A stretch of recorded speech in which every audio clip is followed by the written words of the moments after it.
Albuquerque, New Mexico, the chilies come in, by which I mean the Hatch green chili harvest begins.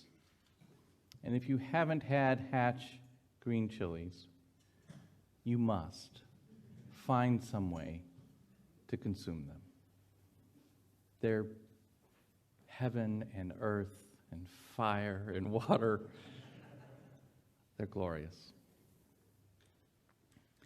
So in Albuquerque at that time, in parking lots around the town, in the grocery store parking lot, sometimes in the gas station parking lot, wherever it was, big parking lots, these folks would come with trucks, like big truckloads of green chilies.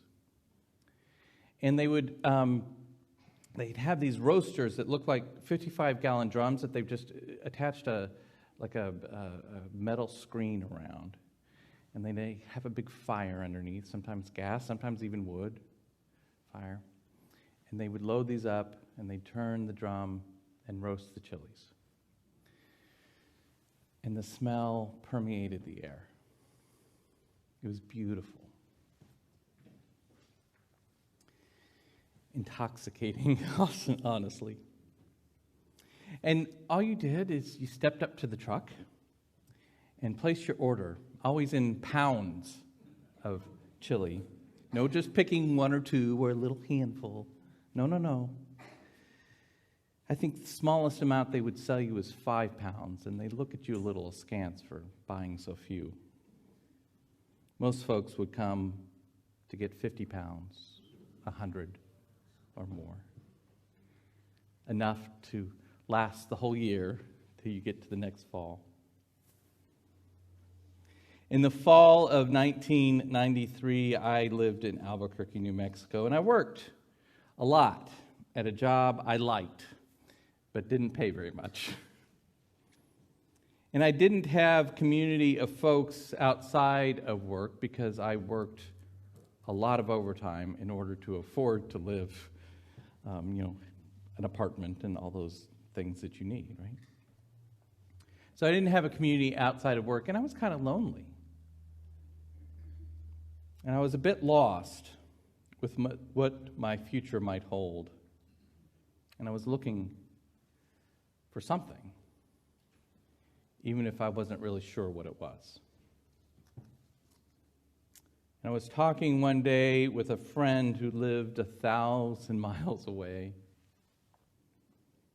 And they suggested that I try to find a Unitarian Universalist church. And they were fairly confident that in that church, if I could find one, I would meet some folks, become a little less lonely, ground myself in a community of care and love, and maybe in there figure out what I was looking for. So I looked one up. The First Unitarian Church of Albuquerque, New Mexico. And on one bright Sunday morning, I drove over to that church for the first time. Actually, it was more of a drive-by. As I approached the address, I don't know what I was feeling exactly. It was kind of fear, but not quite afraid. Anxiety, maybe. Who were these people? Right? These UUs my friend talked about. Some kind of cult, probably. I slowed down as I passed the parking lot, but I did not stop.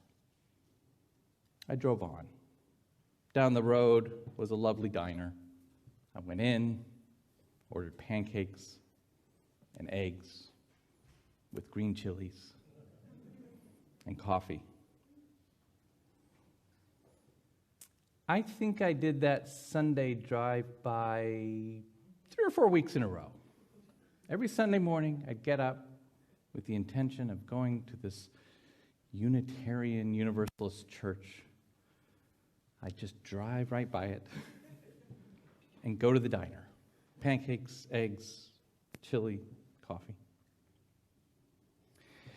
Then one Sunday, I found my car turning into that parking lot, finding a space, and I stopped. And I sat in my car and I watched as families got out of their car and headed into the buildings.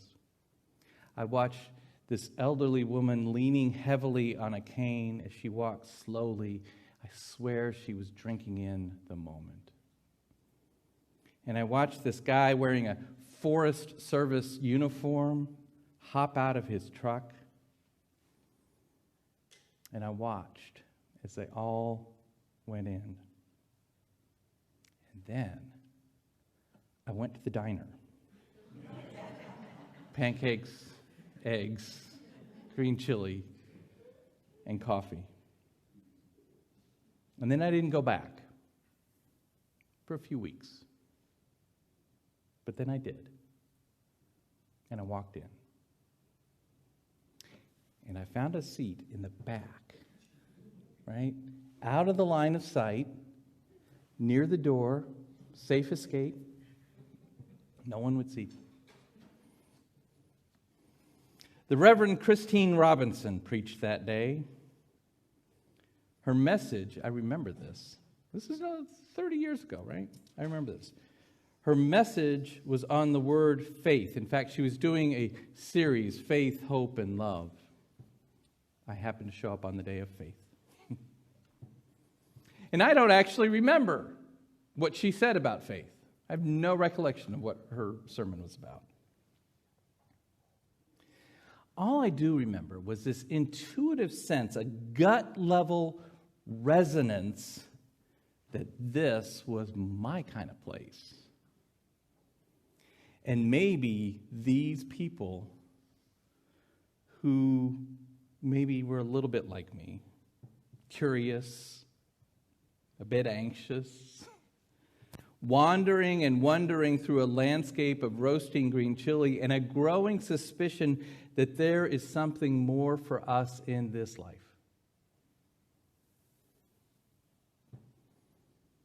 So for many of us in this room and online today, Unitarian Universalism is a found religious home.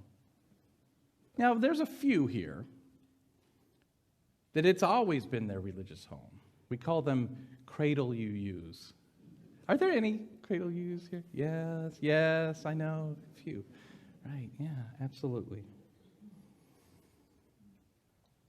In either case, today I want you to remember, or at least imagine, the first time you showed up at this church or any other Unitarian Universalist church. Your story might be similar to my own, a few drive-bys, curious, a parking lot inspection. Or probably in today's time, it's more like check out the Facebook page, the website. Maybe you lingered on a YouTube video for a little while. And I want you to remember what it took. What it took for you to actually walk through the door into a space of probably mostly strangers. Courage, perhaps. Resignation, maybe. Curiosity, of course. Expectations, oh yeah. Even for those of you who were born and raised UU and were brought into the church for the first time, probably not by your choice, right? I still think that you could imagine your infant or child self or your parents or whomever brought you arriving at a church with those same emotions, courage, resignation, curiosity, expectation. I think those emotions are everyone's emotions. Whatever it was that got you through the door, I want you to remember that today. I want you to hold on to that for a little while. So there's a verse. There's a verse in the Christian scriptures that shows up in the letter to the Hebrews. And you've probably heard this verse many times, even if you've never even read Hebrews. So it shows up in chapter 11, verse 1, and it says, "Now faith is the substance of things hoped for, the evidence of things not seen." Faith is the substance of things hoped for, the evidence of things not seen. Now that sound you just heard after I said those words was all of our scientists and engineers and rationalists in this room cringing. Just wanted to identify that. Like, what was that sound? Because proclaiming evidence of things not seen seems like a dodge, doesn't it? A way of waving off the hard work of figuring stuff out. A way of making a claim by dismissing the way of proving its truth. My daughter, my eldest daughter, has this sweatshirt I love. It says science, because figuring things out is better than making stuff up. Although it doesn't say stuff, I'll let you figure it out. And I get that, right? But in my experience in my life, in our everyday living, there is kind of a faithfulness that I live into. There's a kind of faithfulness that I know each of you do as well. It's that sense of faith that moved me from my car into the sanctuary of First U in Albuquerque, when the pancakes, eggs, and green chilies were calling me to do something else. There was this kind of hope, undefined hope, unbounded hope, amorphous hope that brought me into a community that ended up resonating deeply with my life, my mind, and my soul, because, by the way, the end of that story puts me here. Something happened that day. But here's the thing, friends. My hope, my faith, is not what was most important on that day in Albuquerque, New Mexico, when I walked through the door. What the most important faith was on that day was the faith of the people that were there. The people who had been there. The people in that church. Week after week, year after year, they came and they built a church. It's a faith that they had that one of those days, that human soul who keeps driving by on Sunday, or that person sitting in the parking lot, or that person walking their dog over here in the park, or the one watching their kid play soccer, will at some point walk in the door. And it was on that faith that that church and this church invests their time and their money and their laughter and their tears, their creativity, their frustrations, their brilliance, and their love into that church. All of that creating space for me, creating space for you, creating a space for all the people who have not yet found the power of community to transform their lives. All the people who have yet to be invited to awaken to love. All of the people who are seeking to be fully human, whole, complete, and beloved. all of the people who have found themselves on a journey and sought refuge, sought fellow travelers, sought belonging. Friends, it is the faithfulness of those who arrived before us, those who created the space for us, even if they had no idea what they were doing. But they created the moment. Their faith, evidence of things unseen, hope of things to come, that created the moment that I and you could arrive into this community and feel our heart, our mind, our bodies, our souls, our lives begin to resonate. Their faithfulness that generated the possibility of transformation. This weekend, we began last night with our chili cook-off, which if you missed it, oh my God, it was so good. I'm going to remember that for a while. Anyway, we began our generosity campaign.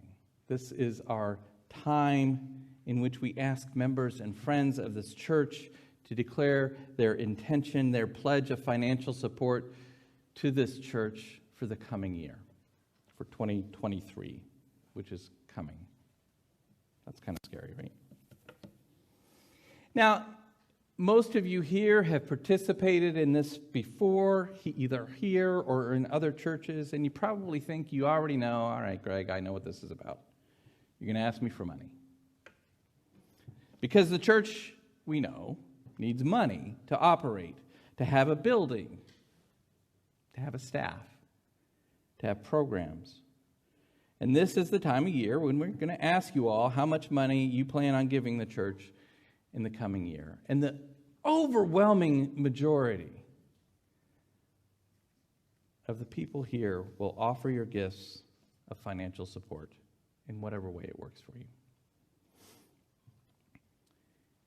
And you'll have to take a moment in the coming weeks, maybe today, maybe in the coming week, to figure out how much you can give. It's a good question for you. And you'll consider the financial needs of the church, right? You understand those. And you think about how much this church means to you in your life, and you're going to weigh that against your personal financial resources. And you'll come up with something that feels good and, please, doesn't threaten your needs. You may learn that this church spends about $1,700 per member annually, or that the median pledge is around $2,000 annually. And maybe you target your giving right there. Or maybe you go a little bit above that because you know that some folks can't reach that far. That's good. All of that, all of those methods of thinking about your financial contribution to this church are good and valid, responsible and reasonable approach to making sure that this home for the Spirit, this place where all are welcome who come in peace and with an open heart, is able to function as it is. Right? Because we can envision the status quo. It's pretty easy. Here it is. Right? The state in which Mill Creek operates today. And I know that everyone here understands the needs of this church to pay its bills and its staff. And when we know what it takes to keep the doors open. And into that, we can give from our treasure or withhold it as we choose.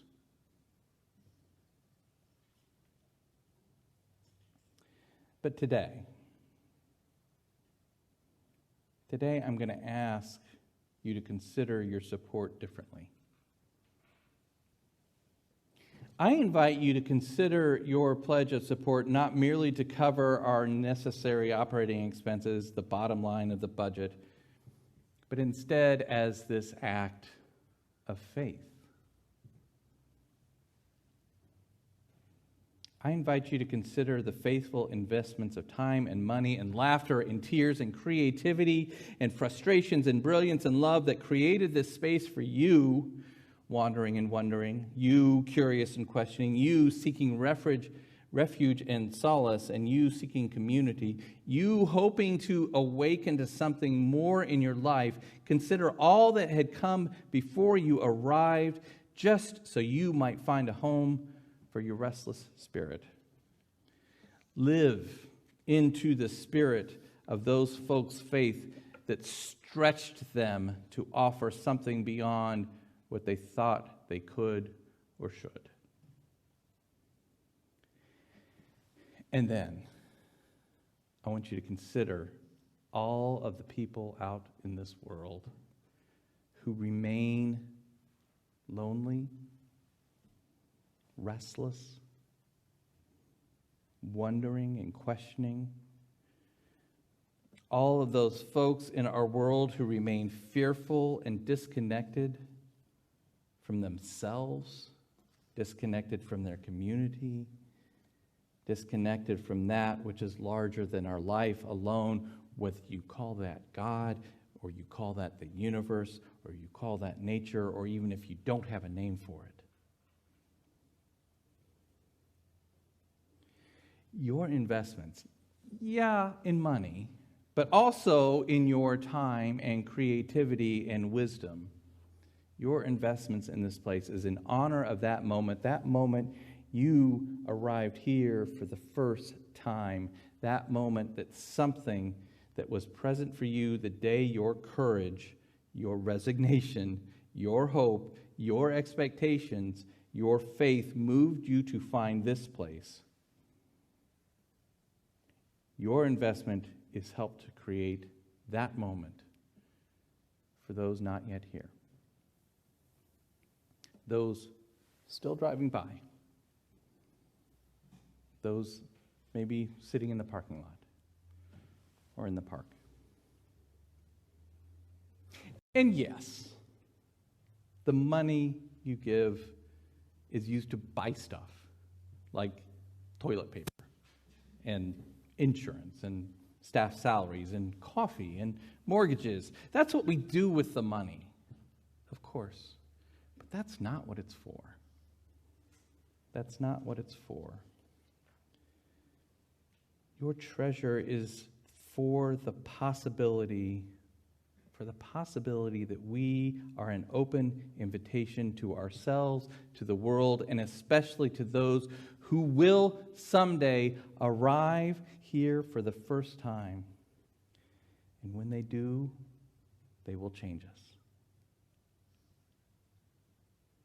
We are the open invitation to all who seek to awaken to a larger life, who seek to awaken to love. So let this be my prayer for this church. Let us pray together.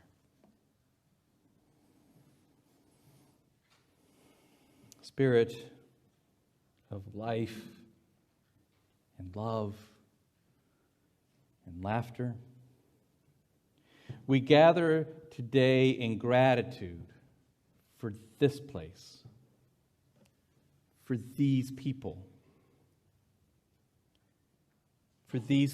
who come to sing and smile and breathe together, for these people who tell us their stories and who will listen to our own, for these people who long for our touch, who no longer wish to stand alone. May we each day hold the doors of this church wide to welcome the stranger and make them kin. And so may we bring our gifts that we may dream together so that our dreams become manifest, so that we may bless this world. Amen. and I love you. And may we live this blessing.